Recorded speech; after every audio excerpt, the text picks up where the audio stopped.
Good morning, everybody. This is Richard back at you. We got Miss Teresa on the camera, number one as always, and we got, you know it, number one, Annie, always hanging out with us, huh? Being shy this morning, though. We finally had a winter blast come through here, guys, and let me tell you, when it comes to Amarillo, it just drops the temperatures for the first time, and then we never recover all winter long, so it's just terrible all winter long pretty much, and winter just seems so long compared to summer, huh, Teresa? Yeah, but I'm ready for some change. I just don't like the wind. Yeah, definitely. We have a warm shop here too. That's one thing good about it. Our clean burn heater works really, really well. Yeah, but when the wind blows, I just don't like coming out here. I Still hear got to you. walk out there in that wind. That 30-foot gap just gets to you, doesn't it? It sure does. Well, hey guys, a lot of people have been asking about our two channels, our Precision Transmissions channel and our Richard and Teresa Educational channel. What we've done, we've tried to let everybody know over here at our Precision page to come over to our new page, but a lot of people ain't finding it. I mean, hundreds and thousands of people are not physically finding it, even though we tell everybody to come over here. So that's why we're posting on both channels. Post on Precision, that way everybody there can find it. We post on Richard and Teresa educational videos, that way that everybody there that already is a member or what's that word?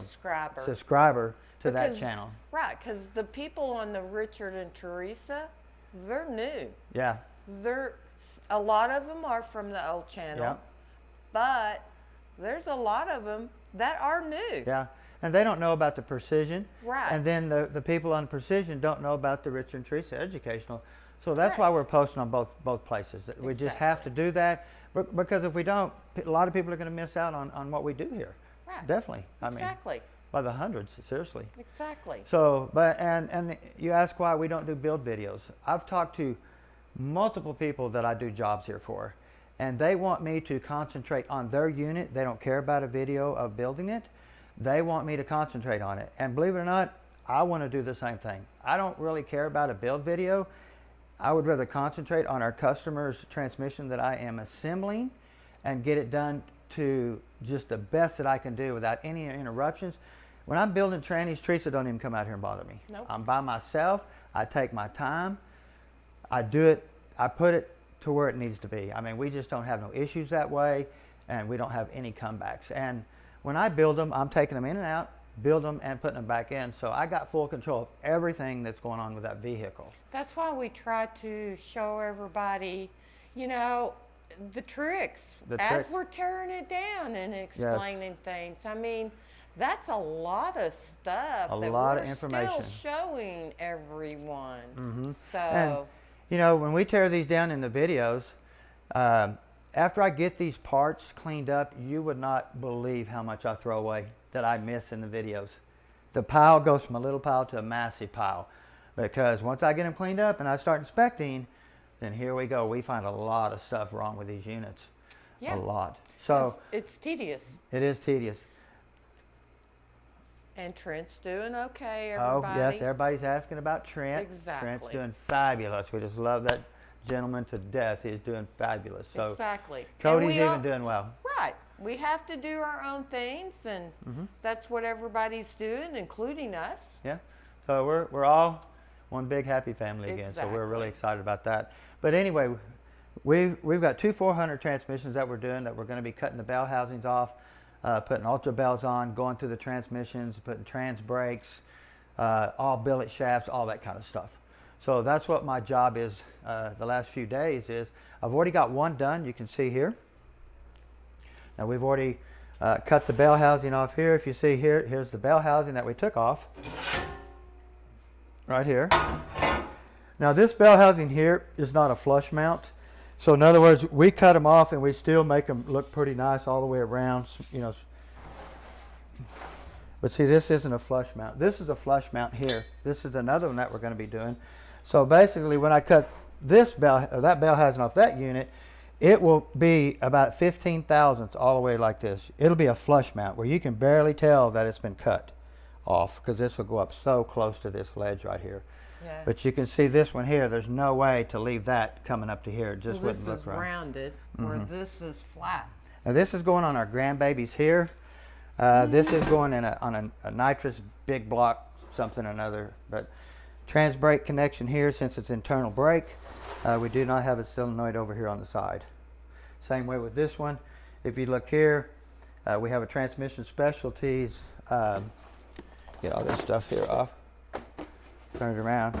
We have transmission specialties. They're billet valve body, quick release, internal solenoid. Solenoid's inside, not where the modulator valve goes. Okay. Plus we have our intermediate shaft, which is a 300M material. And then we have our billet input shaft, and we have our billet forward drum that will be pressing this shaft in here. Now what they do is they actually, the spline count on this end right here is the same spline count on here. So on the factory drum, and what they do is they oversize it, go with more splines, and when they do a stock drum, they pull the inside here and make it, machine it out, pull the splines through and make it bigger. But on this one here, we wanted to go with the billet forward drum, and we'll put all this will be billet through here. So this is going to be a really nice unit. We got our bushings, we have our 4L80E drum with a sprag there. We have our 4-clutch second gear, and we have all of our Allison clutches that goes in your Allison school buses and stuff like that. So we have our thrust washers, we have our bearing, we're going to roller bearing the back of the case, our high pressure rings, and we have our new pump gears. Instructions, valve body bolts, you know, miscellaneous stuff that comes with the valve body. So it's going to be a really nice unit. Really excited to be able to build this for Peyton. And like I said, they're building her a LS powered, nitrous powered truck. And she's, I mean, really grandbaby's kind of way off because she's a junior/senior this year. She's a little smarty. So she's doing 2 years in one. She's taking her senior year in her 11th grade too. So she don't even have to go to school next year. That's right. She gets out half a day. She gets out at noon, and December will be her last month, and then she goes back in May so she can walk with her class, and she's done. That's crazy. I was never that smart. I know. But her mom is just as smart. I mean, she went 15 years of college to be a CPA and all kinds of stuff. You're talking about Christina. Christina, her mama. Her, I'm talking about Christina. Right. I'm mixed up there, but. Amber is Peyton's mother. Amber's just as smart. And she's actually the secretary for the district attorney's office, so she's kind of up there too. Yeah, no doubt. Exactly. My sister's the deputy sheriff, so we're just kind of all over the place. Christina is, she pretty much could be a CPA. All she's got to do is go down and do her license. And her daughter is, their daughter's numbers, and she's in honors classes. She's in 7th grade. Yeah. But she's doing 8th grade classes. Isn't that crazy? Kind of like Peyton. Gonna finish early, huh, too? Right, exactly. It's hard on them, but it is. They stick with it. Okay, work now. Okay. So we're gonna be cutting this bell housing off this unit here. You notice we have 8 bolts. We would never use a 7-bolt or a 6-bolt case. We would always find an 8-bolt case, and that way we can put all the bolts holding this bell housing on. When we took this one apart, I already built the tranny several years back. The guy never used it. Luckily, when we pulled the pump out, it had 8 bolts behind it, so I just had to disassemble the tranny, cut the bell housing off, assemble it all back, and put it back together. But a nitrous-powered big block, that's Is going this behind. for the little yellow bug? No, this is another one. Okay. Yeah, that little yellow bug is pretty cool. His seat's like in the center and all the way in the back seat. Yeah, it's a little VW with a small block Chevy in it, so you could imagine that motor being up under that front hood. I mean, it's a beautiful car, though. The gentleman did it really nice. Cool. Anyway, we have our yoke here, which we're not going to be using this bolt-on yoke. You can see here where the seal on the output shaft seals the yoke and splines from any oil coming out of the bolt. Put the tail housing off real quick. Now we'll be using the output shaft on this. It's so massive, there's no sense in upgrading it. The little truck will probably make 1,200 horsepower or so. So. Did you ever say anything about a converter? What's wrong with it? What converter they're using? Yeah. I'm sure they're going to be using a Circle D. Oh, that's right. Yeah, Circle Okay. D. They're in with Circle D, so Amber's husband, Brennan, he runs a Circle D converter, and all them guys do. Sure. So, but you can see your O-ring right here that seals your drive shaft yoke right here. Now when we build it back, we're not gonna put the O-ring back on it because they're gonna be using a different yoke that's gonna be sealed at the end cap. Gonna have a seal right here, so you won't have to use this anymore. We'll be using this tail housing, new bushing, clean it up. Man, that's been in there a while, hasn't it? Dirty, dirty. We will not be using a modulator. Be trashing it. Modulator O-ring and seal. Now we will be using the non-modulator valve. I already stole it. So anyway, the factory modulator valve, you just put it in there, put the plug in there, bolt this back down. No modifications or anything done to the modulator valve. It's just not in there. I forgot I swiped some stuff off this unit. Kind of like the pump. The pump's missing too. I didn't even notice that. But if you look, you count the bolts. 1, 2, 3, 4, 5, 6. Or see, 1, 2, 3, 4, 5, 6, 7. Am I missing one? Let me see. 1, 2, 3, 4, 5, 6, 7. Yeah, we're gonna have to get another case because right here there should be another bolt right there. I don't remember. I don't know why I didn't see that. 1, 2, 3, 4. Yep. So we're gonna tear this down anyway because I need the parts out of it. So we'll go ahead and get this case gutted. But I got multiple 8-bolt cases that's out there that's already been gutted. But I just basically, since they're gutted, I didn't have all the internal pieces, so I wanted all the internal pieces out of this, so when I assemble my case, I can have it. Well, that's terrible. I don't know what I was thinking there, or what I was looking at.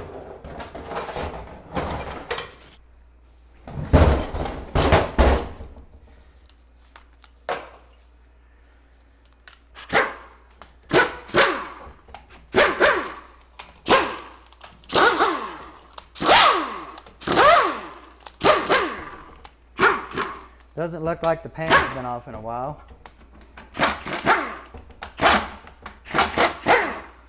But we want to at least get all the internals out of here. Like I said, I know I got gutted 8-bolt cases out there. Of course, we already have a deep pan over there for the tranny. We don't have to hunt one of them down. We've already got a screen filter. If you notice, this filter here has got a cloth in it, which our filter is a screen style. It's cleanable and it flows a lot more fluid than that. That filter's better, but it won't handle the volume of fluid that needs to go through that filter to support this tranny. Okay, and of course we have our deep pickup tube, which has got one O-ring right here. We always put 2 since it's above fluid level. We don't want it sucking any air right there. We have our passing gear solenoid here, which all this stuff right here is going to disappear because our trans brake wire is going to be hooking here with a new connector, and you'll hook your trans brake wire right here to your passing gear wire.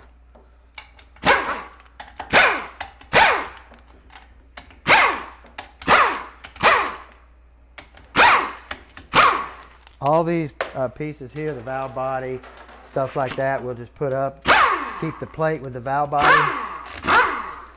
That way, if we need a valve body for another 400 or anything like that, we'll have it.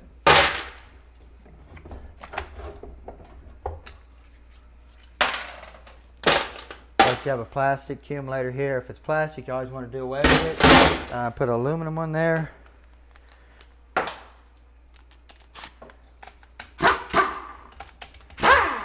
This is your passing gear solenoid. Now they do make 2 versions of this. They make this version and then a canister style. They will interchange from unit to unit.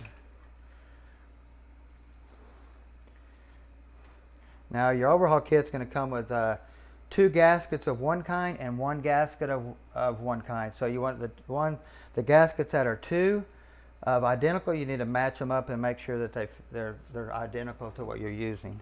Okay.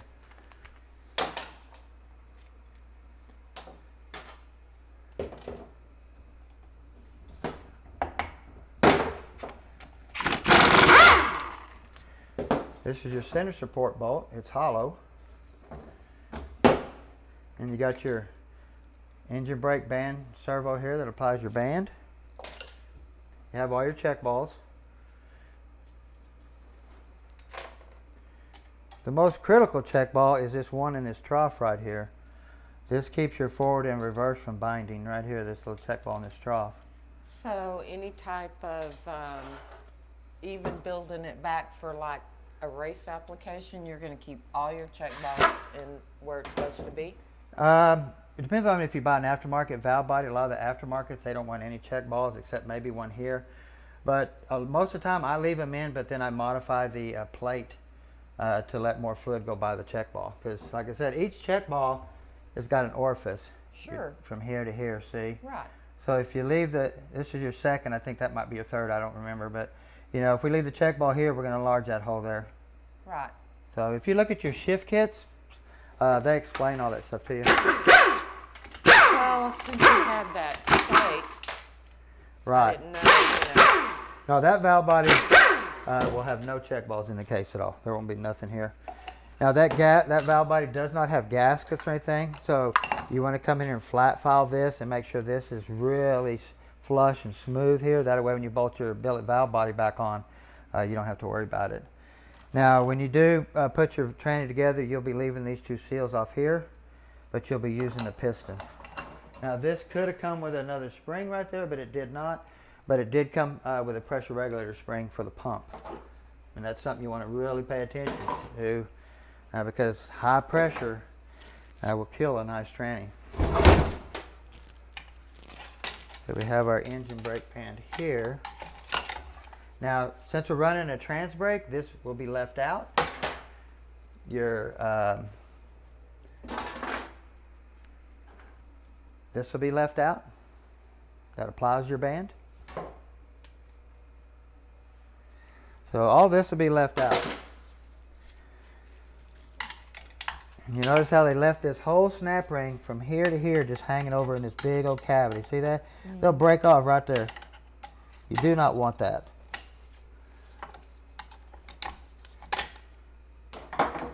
Now this is going to be just a 3 clutch with a wave. You can see here's the wave plate here. And these are all flat steels here, and then you got your top hat. Now we'll be going back with 4 clutches here without the wave or with the wave. I'm not sure how I'm going to do it. Like I said, that wave right there, and you leave it out. This sprag right here, now this is going to be a roller. Anytime you hear it squeak, that means it has a rollers in there, and that's going to be called a roller sprag or roller clutch. A sprag will not squeak, it'll just spin freely. So this will be upgraded here. We won't be using this drum at all. We'll be using the 4L80E drum with the big sprag on it. Now we do have a beveled snap ring here. This is flat on this side, bevel out. But don't put your opening right there like that. Turn it like that. Both of them. A lot better. It's our center support. We have a thrust washer down in there, which we'll be changing all the washers to brass. And you have your sealing rings here. Now your trans brake will have us leaving that sealing ring off. That way we do a dual clutch feed in 3rd gear. That way we use the whole piston. And of course we have a snap ring right here that sets down in the case that your support sets on. Now just remember, anytime you're changing things, they make a thicker support right here, and you leave the snap ring out. Thin support takes a snap ring, thick support does not take a snap ring. They'll fit either direction, you just make sure you put them in right.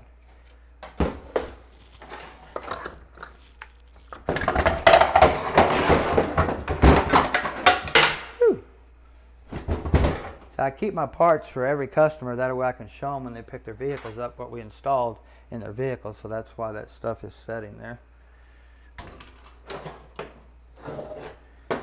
Of course here is a, let me see if I got one sitting over. I think I moved it, or what did I do with it? Yeah, here it is. If you look at this, this is what we call a roller clutch here.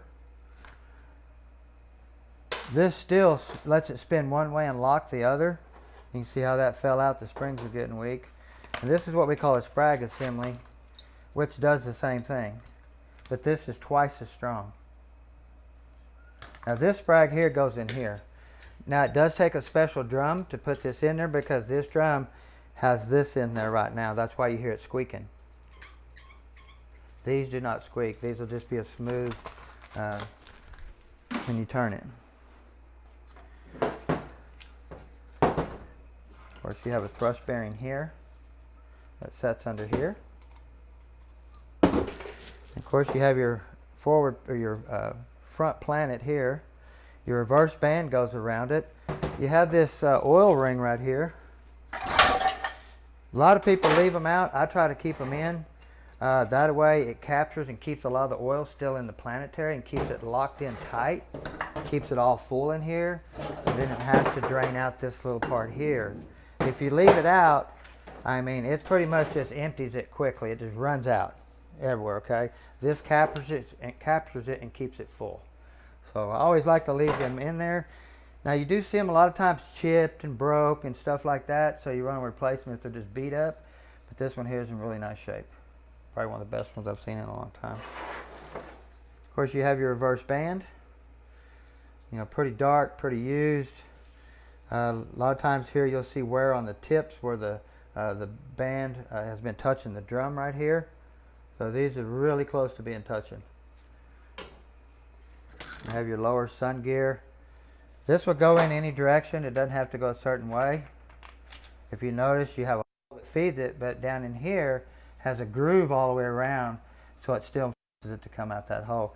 Now you can take and line it up where you see hole to hole, but if you put it in here away from the hole, it's still going to find its way because of the circle around here, and there's a circle in here. And then, like I said, this bearing here sets on there like that.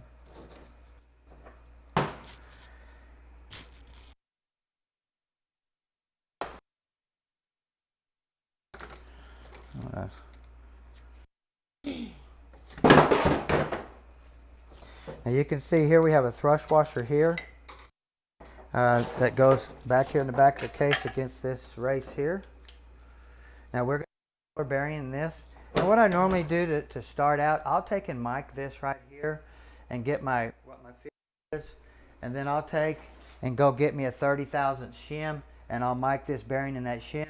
And I get them, I like to get this about 5 thousandths over what this is right here, and 90% of the time it's dead on. Okay, so mic this, see what that is, go find you another shim, mic it, make it about 5 thousandths over, and put it together, check your clearance, and then 90% of the time it's good to go. But what's also good about it is this washer here can be used again in the tranny because you're going to throw this 4-tab plastic one away.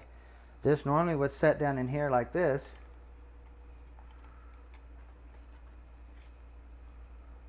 Like that. And then of course this drum right here would set on it and it would run right here.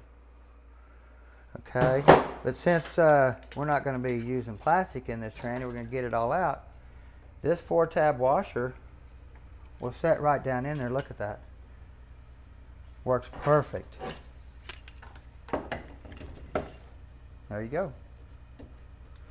So you can use that washer over if it looks good, which this one looks really nice. Now also too on these, you want to look at this really close, guys. These pins walk. You can see how high they're up. See that? These walk. So what we do, if they've moved forward, and you can, this washer right here will start being shaved. So you want to check them if they've moved forward.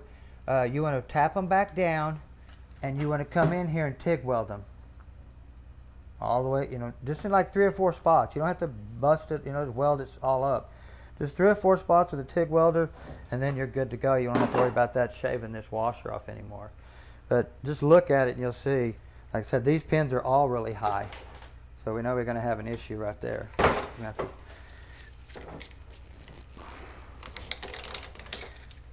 have a normal snap ring there.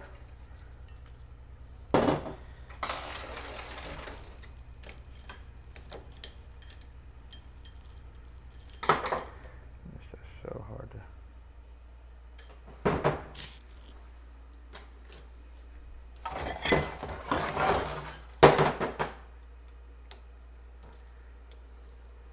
get off there.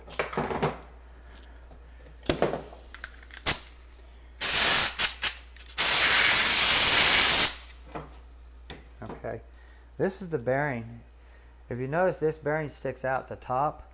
So when you put this bushing in, you better countersink it. That way it sets in there. If you leave it flush, you're going to wipe that bearing out right there because it sets up. See the lip? Mm-hmm. Like that. Sets up just like that. So, of course, you have another bearing down in here.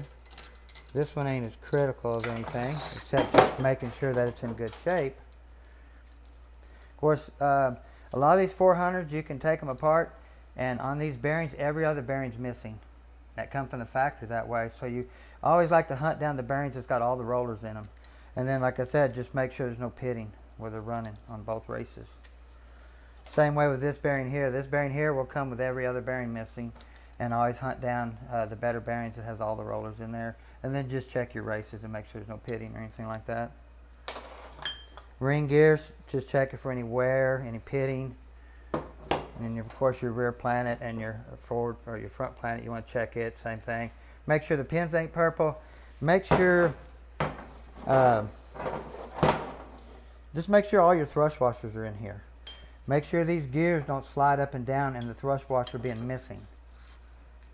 Okay. You can see the brass washer.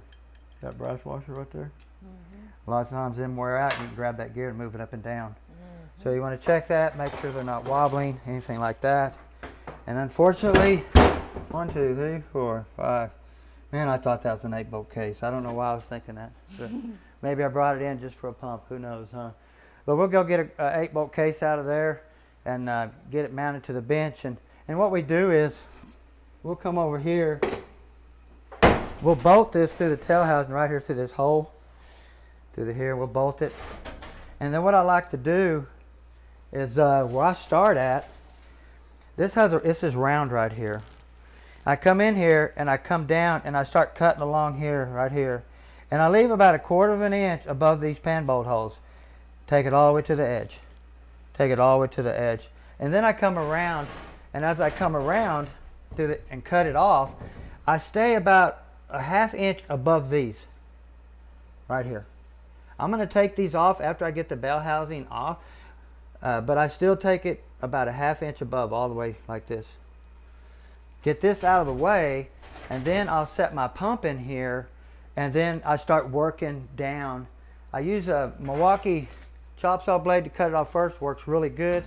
Spray some PB around it like that. That way it doesn't gum up on the blade or anything like that. And then when I get it cut off, I use this pad right here to form it and shape it all the way around like that. And I mean, I can get it like that. You almost can't tell that it's been separated, Hunter. It's pretty cool how good I am at doing these bell housings. But you can definitely do it at home.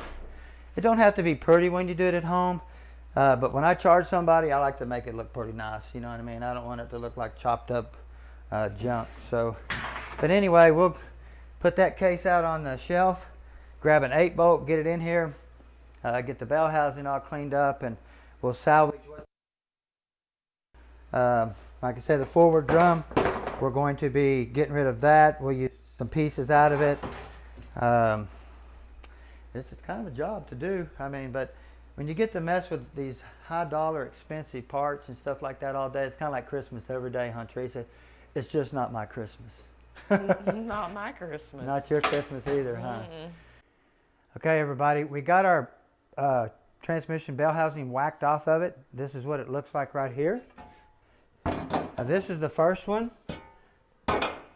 This is the second one for our grandbaby here that we whacked off.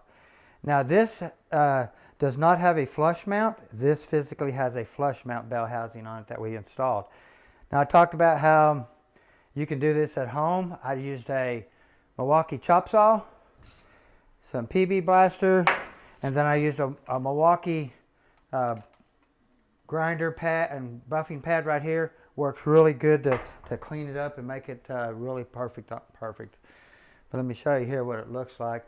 Now this is the one I did a couple days ago. This is what we call not a flush mount. Now this tranny here is going in behind a big block, nitrous powered. It's got some billet pieces in there, 4L80 drums and clutches. I mean, all kinds of crazy stuff. Really nice unit here. Trans specialty billet internal trans brake valve body. So, but you can see here how you can get your fingers right here. So, now if you come over here, now this tranny here is for our grandbaby. You can see here, this is a flush mount. You cut the bell housing off, you clean it up really nice where you can barely tell it's been done. See the difference? Now this unit here is getting all billet shaft, input forward drum, everything you can imagine we're going to be installing in this unit right here.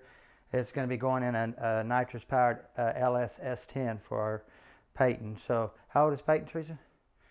She's 16. 16. She's had a junior dragster all over pretty much ever since she was born and walking dang near, pretty much. But anyway, I just wanted to show you guys, you can do this at home. You can make it look really nice, take your time. I've got about an hour and 20 minutes in this right here, and it looks really good. We still have to build it, of course. Now this case is an 8-bolt case, 8-bolt bell housing, but you can't get the 8-bolt through here. All the stators are drilled for the 8th and 7th bolt, but the pump body itself is not. The 7th bolt is here, so the pump body has been drilled, and the stator body's been drilled. But this pump body has not. So all you got to do is flip it over, drill from the back side all the way through here, and then you can add your 8th bolt. Pretty simple. Well, anyway, there you go. You can do anything at home.